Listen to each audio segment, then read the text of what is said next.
Retour sur le printemps noir de 2001 en Kabylie. 18 avril 2001. La Kabylie est endeuillée suite à l'assassinat de Massinissa Germah, étudiant âgé de 18 ans, tué par une rafale d'armes automatiques dans les locaux de la gendarmerie d'Aïs Douala, dans la wilaya de Tizi Ouzou. 3 jours plus tard, le 21 avril, à Amizour, dans la wilaya de Béjaïa, 3 élèves ont été enlevés par la gendarmerie. Se forme alors dans toute la wilaya le début d'un mouvement appelé l'Arouch, ce qui veut dire les tribus. Des milliers de personnes affluent vers Amizour pour manifester leur mécontentement suite à ce meurtre et ces arrestations arbitraires. Un mouvement sans leader, une nébuleuse qui n'a pas de tête.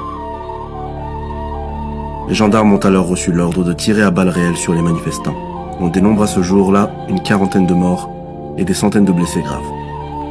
Le slogan « Pouvoir assassin » prend naissance.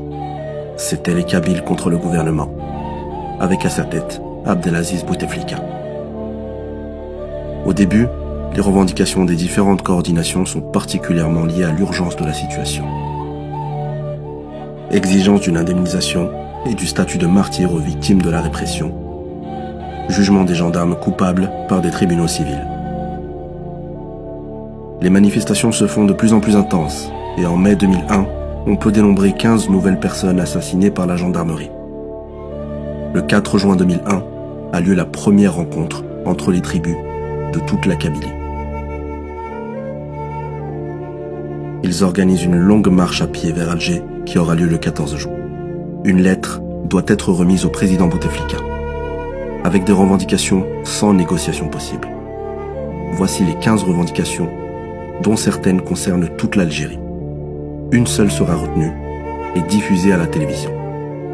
Les Kabyles veulent que Tamazirt soit langue nationale et officielle, disait-on sur l'unique chaîne nationale, le NTV, réduisant ainsi ce combat à un problème identitaire kabyle.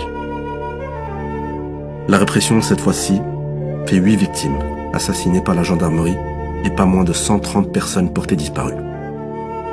Elles seront soit retrouvées mortes, soit hospitalisées dans les alentours, soit mises en garde à vue.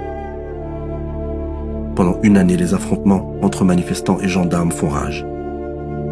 Des bâtiments de l'État et commissariats sont dégradés. Les gendarmes font des raids nocturnes pour remarquer des jeunes totalement au hasard. Mars 2002, viennent les élections législatives. Les Kabyles empêchent l'ouverture de tous les bureaux de vote de la région. En réaction à cette violence inédite, des arrestations musclées, suivies de tortures et de brimades humiliantes, sont perpétrées par les forces de l'ordre. Le 12 mars 2002, le président de la République annonce enfin le statut de langue nationale accordé au Tamazirt.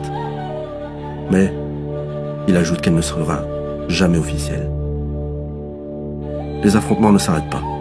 Certaines villes, comme Azazga, sont assiégées par les gendarmes pour y mener des expéditions punitives. De simples passants sont passés à tabac, de n'importe quel âge. Puis vient l'arrivée d'Ahmed Yahya, originaire de Kabylie, au poste de chef du gouvernement, qui permet la reprise du dialogue. En octobre 2003, le chef du gouvernement rouvre les discussions avec l'Arouch. Et de là, une grande partie des revendications de la plateforme d'Al-Qsar sont accordées. Le bilan, 126 morts et 5000 blessés. Certaines revendications des Kabyles acceptées. Les gendarmes ont été retirés de Kabylie et la langue berbère, Tamazirt, a été introduite comme langue nationale dans la constitution algérienne de 2002, puis comme langue officielle en 2016.